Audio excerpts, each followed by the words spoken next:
Estamos de vuelta en ADN Hoy y nos vamos a meter de nuevo en el tema del proyecto de reforma constitucional que permitiría el retiro del 10% de los fondos de pensiones. Ayer hubo un día muy largo en el Senado, 2 sesiones consecutivas.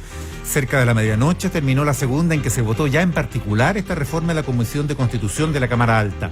Se despachó ahora con varias novedades, porque hay fondo de restitución de los retiros que la gente pudiera hacer si se aprueba esta ley en definitiva, y se cayeron intentos de indicaciones que pretendían introducirle ahí correcciones. Vamos a conversar ahora con uno de los 2 senadores oficialistas que votaron en esa comisión, los únicos 2 que la integran y que votaron en contra del retiro de los fondos. Uno que votó así fue el senador de RN, Andrés Alamán, y el otro fue el senador de la UDI, Víctor Pérez, y a él lo tenemos en la línea. Senador Pérez, buenos días. ¿Cómo estás, Mauricio? ¿Cómo estás, Mirna? ¿Qué tal? Buenos días. Senador, en la comisión tal vez era previsible por su composición lo que ocurriera. ¿Cómo ve usted que queda este proyecto y qué probabilidades tiene que cambie algo de lo aprobado ayer en la sala del Senado, el miércoles, mañana?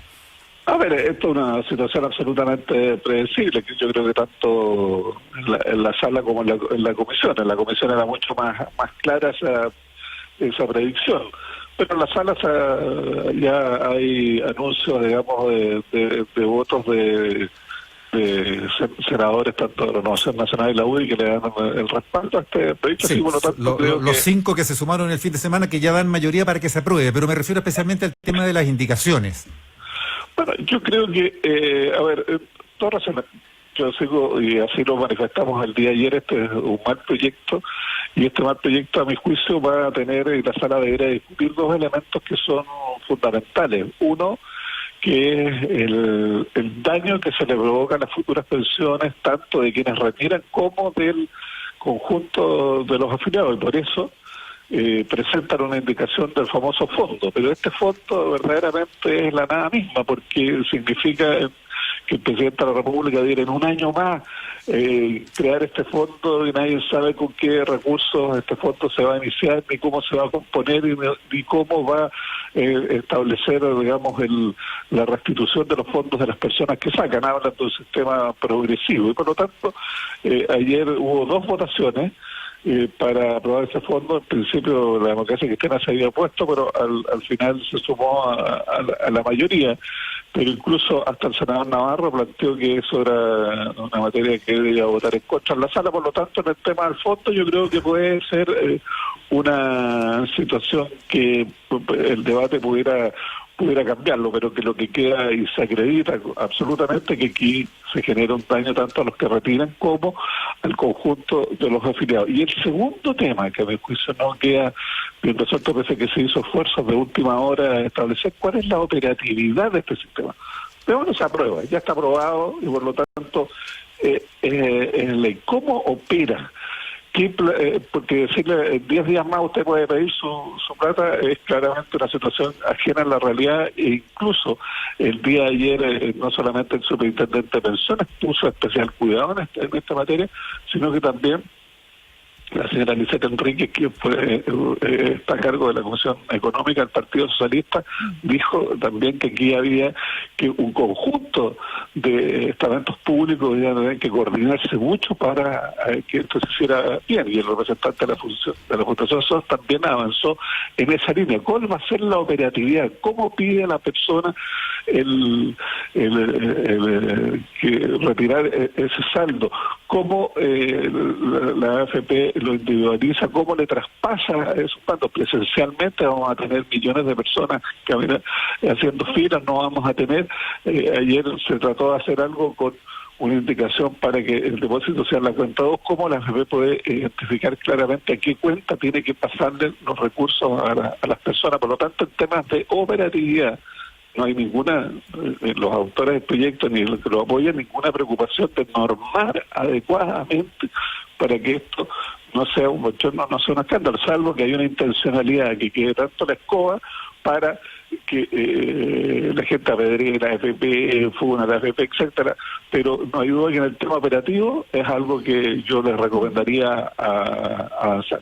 Sí, senador Víctor Pérez, dentro de los argumentos que se entregaba ayer, hubo uno que también creo que lo señaló la representante, como usted decía, del Partido Socialista, Lisette Enríquez, cuando ella decía que el promedio de las pensiones en Chile es de alrededor de 280.000 pesos.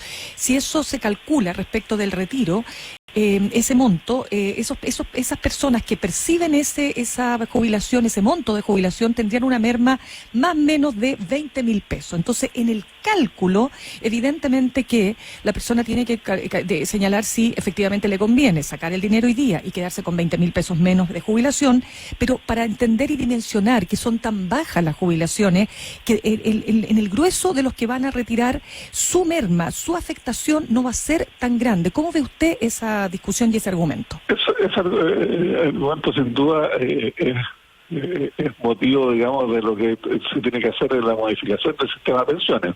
Pero en este caso en particular y concreto hay que individualizar y distinguir cuánto tiempo esa persona lleva cotizando, qué edad tiene esa persona.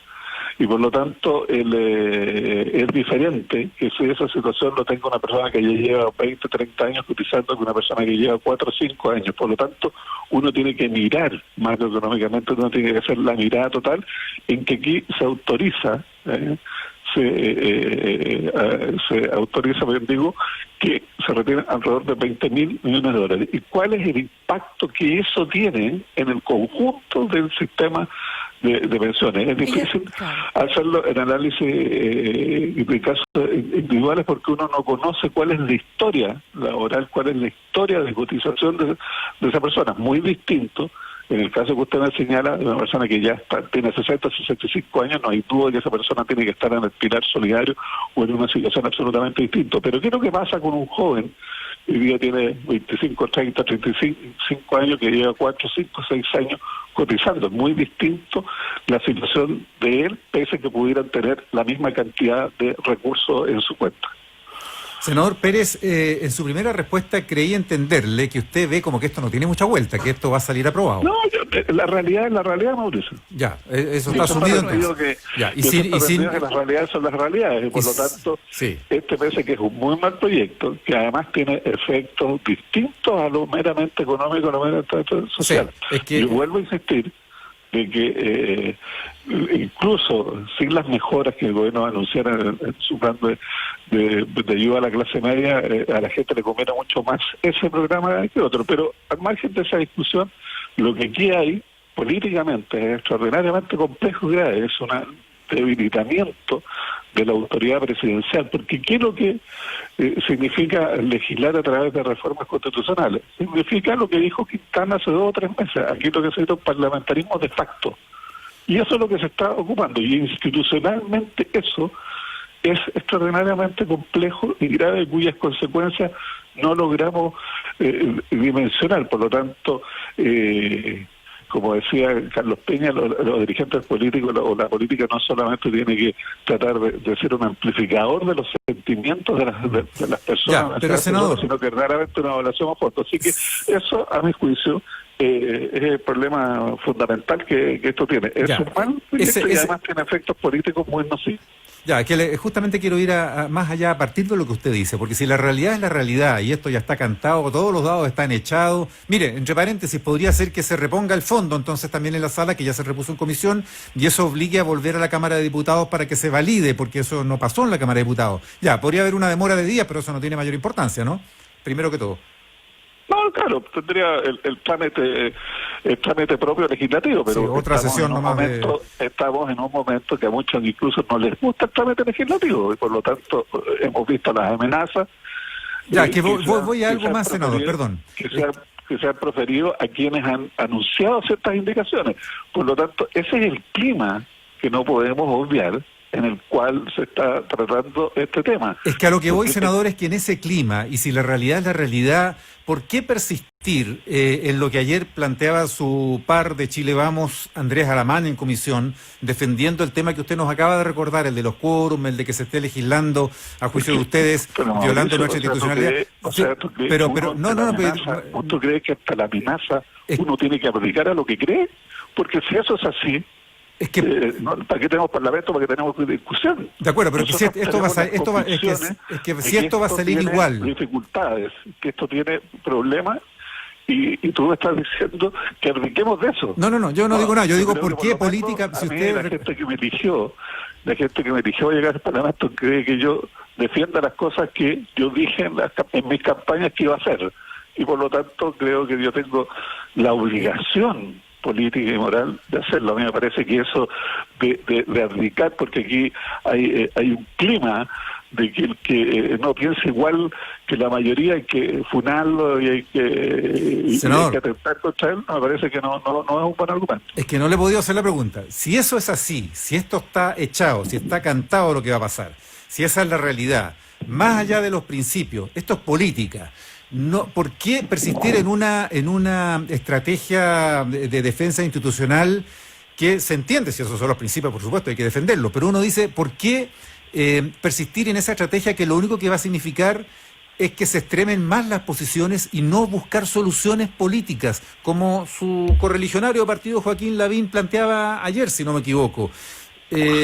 Para usar los términos que usaba un ex superintendente de pensiones como Alejandro Ferreiro, salir jugando de esta, buscar un acuerdo, aprovechar esto para que salga el retiro, pero reformemos las pensiones.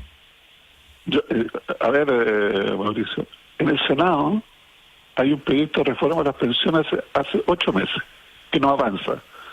La mesa del Senado la maneja la oposición. Las comisiones del Senado las maneja la oposición. La sala del Senado la maneja la oposición. ¿Por qué no avanza? ¿Quién es el que no quiere avanzar en la solución de las pensiones?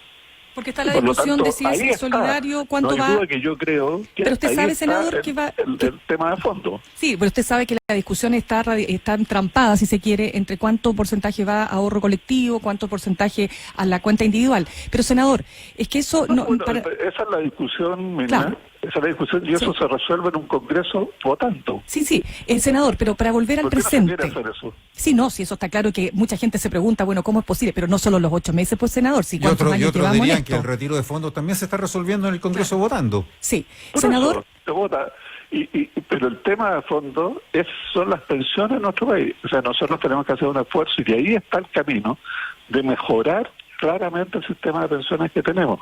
Pero sacando plata del sistema previsional, no hay ningún sistema previsional que mejore. Sí. Sacando recursos del sistema previsional, lo único que hace es empeorar las pensiones. Por lo tanto, el tema es modificar las pensiones y ahí tiene que estar la discusión y ahí tiene que estar el debate y hacer el esfuerzo. Y yo me gustaría que el entusiasmo que ha generado la oposición para llevar adelante este proyecto lo pusieran también en el sistema de pensiones. Y si no les gusta lo que está planteando el gobierno, ahí están los votos, ahí está la discusión y ahí se tiene que llegar a los acuerdos, pero no engañemos a la ciudadanía. La ciudadanía quiere mejorar las pensiones y lo que se hace y eso se hace a través de un proyecto para mejorar las pensiones. Y llevamos 8 meses en que no se ha avanzado ni una coma, a pesar que la mayoría, que es la oposición, tiene todos los votos por hacer lo que quiera. Senador, volviendo al presente y lo que está pasando en su partido, lo primero quiero saber si usted considera que fue una buena medida pasar al Tribunal Supremo a 5 parlamentarios que votaron a favor,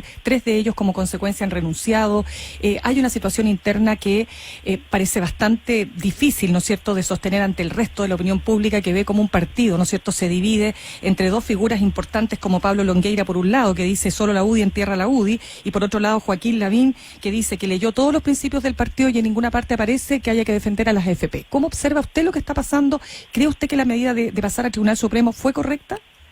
En primer lugar, yo concuerdo con Joaquín Lavín, en ninguna parte de los principios de la UDI está defender a las AFP, y nosotros no estamos defendiendo a las AFP, lo que estamos defendiendo es la institucionalidad, estamos defendiendo las políticas públicas sanas, y en eso creo que la UDI tiene que mantener con tarea. Y yo te digo, Mirna, hagamos un análisis político de esta situación. En la votación de la Cámara, y seguramente la votación del Senado, ¿le provoca una derrota al gobierno? Sí. ¿La votación de la Cámara le provocó un daño a la UDI? Sí. ¿La votación de la Cámara le generó un triunfo a la izquierda? Sí. Cuarto, ¿la votación de la Cámara apoya y promueve una mala política pública? Sí. ¿Alguien de la UDI que vota con esas 4 consideraciones? creo que se autoexcluye a la UDI, por eso yo me pareció buena la renuncia, porque nos impide esos dimes y diretes administrativos, reglamentarios, cuando en el fondo es una cuestión política. Pero pasarlos al Tribunal Supremo. Yo no puedo estar en un partido que algunos de esos militantes le causan un daño a nuestro gobierno, una derrota a nuestro gobierno, un daño a la UDI y un triunfo a la izquierda. Creo que eso claramente demuestra que tenemos una legítima discusión de que no hay amenazas ni Pero nada. pasarlo al Tribunal Supremo, auto... le pregunto, ¿no fue apagar el incendio con benzina, senador, con su experiencia política? ¿Fue realmente una buena medida o mejor haber convencido, como usted dice? Lo otro, Mirna, es que la UDI se transforma en una montonera y creo que la UDI hemos hecho un esfuerzo durante más de 40 años para que no sea una montonera. Y creo que es muy importante en política actuar con mucho sentido frente a nuestro electorado para poder defender lo que siempre hemos creído. Y por lo tanto, el único mecanismo institucional que tenemos, no hay otro, porque como esto no es una montonera, un partido organizado, un partido serio, es que hay un Tribunal Supremo que pueda dirimir las diferencias. Pero como yo creo además que esto es un tema meramente político, te vuelvo a insistir, que un militante de la UDI le provoca una derrota a nuestro gobierno, le provoca un daño a la UDI y le genera un triunfo a la izquierda,